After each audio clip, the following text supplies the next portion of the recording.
Banning e-cigarettes is the next topic. I don't even know what to say about this. Cigarettes have gone electronic. I don't want to touch the thing.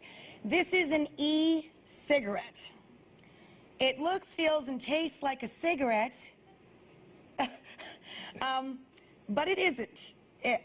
Nothing is burning, and the e-cigarette doesn't contain tobacco. It heats a nicotine chemical solution into a vapor. It's like a little cigarette vaporizer. And still, some states are banning the sale or use of this product, but regular cigarettes are still being sold. So is banning e-cigarettes going too far? Is the idea of this that you're still getting nicotine but without? Is this any safer than smoking a cigarette? The idea behind e-cigarettes is that you are leaving out a lot of the toxic substances that are involved in cigarettes and just getting the nicotine.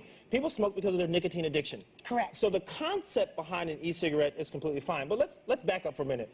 I want to ban all cigarettes. Yeah. You know, let's ban all cigarettes. I think they're getting close to doing it. Not just e-cigarettes, but here's a great example where you have two strong associations that are lobbying the legislature and government to make a deal. The tobacco growers, they obviously don't want e-cigarettes because it's going to cut into their sales.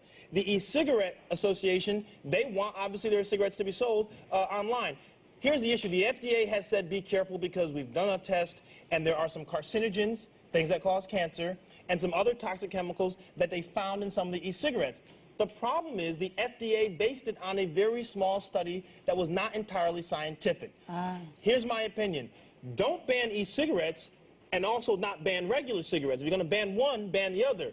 But I agree. That seems fair. That seems fair. I mean, either they're legal or they're not. And if they are legal, don't ban something that might actually help someone quit. Exactly. Yeah. This could be a step from someone who's...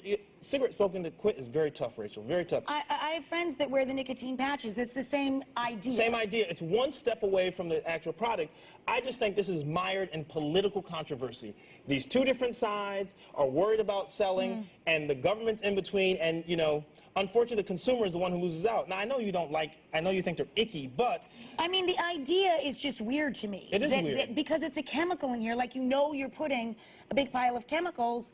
I mean, to me, well, if you're going to just puff on a bunch of chemicals, go ahead and have the cigarette. Right, but they're getting rid of a lot of the other toxic chemicals that are in there. That's why... And I do have friends that swear by the patch. Yes. Like, they've effectively quit smoking because they had the patch. And some swear by this, too, by the way. They say that eventually they wean themselves off the cigarettes. I have other friends that just carry, like, broken pencils and stuff because they wanted the physical... Exactly. That's it. And sometimes the oral fixation, too. That's right. Chew... Yeah, so... Anyway, so the idea behind this is... if it works for you, you're not offended by it. No. Overall, as a doctor, of course, you would say get rid of all of it. All of it. But if you're going to ban one, ban the other. I think that's fair. Okay? You're very good at this.